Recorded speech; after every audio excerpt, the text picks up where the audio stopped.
છેલ્લા 10 વર્ષથી બનાસ ડેરી દ્વારા બનાસવાસીઓએ સીડબોલ અભિયાનને હાથ ઉપર લીધું. છેલ્લા 8-10 વર્ષનું આ પરિણામ એ દેખાઈ રહ્યું છે.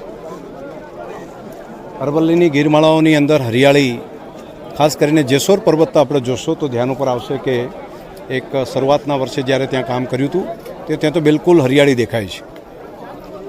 3 વર્ષ પહેલાં અહીંયા અંબાજી ગબ્બરની આજુબાજુ જે કામ કર્યું હતું તો ત્યાં પણ બહુ મોટા પ્રમાણમાં વૃક્ષોનું ઉછેર થઈ રહ્યો છે.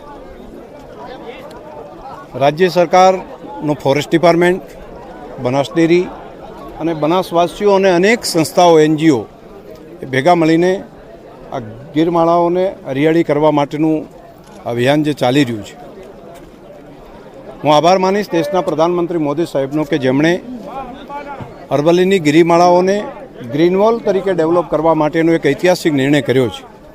આવનારો સમય અરવલ્લીની ગિરમાળાને અડીને આવેલા બધા પ્રદેશો માટે એક આશીર્વાદરૂપ સાબિત થશે.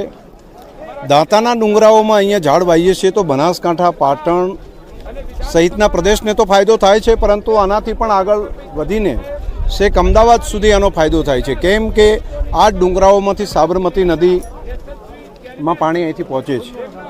એટલે દરેકનું કલ્યાણ થાય, દરેકનું ભલું થાય એ માટે અહીંના લાખો લોકો જોડાઈ રહ્યા છે. આજથી આની શરૂઆત કરીએ છીએ. આવનારા સમયમાં સતત 15 દિવસ સુધી અલગ અલગ સંસ્થાઓ, અલગ અલગ તાલુકાઓ અહીંયા આવી અલગ અલગ ડુંગરો ઉપર ફોરેસ્ટ ડિપાર્ટમેન્ટની સાથે રહીને બનાસ ડેરી દ્વારા એના સીડ બોલ વાવેતર માટેનું કામ કરીશું. 1 કરોડ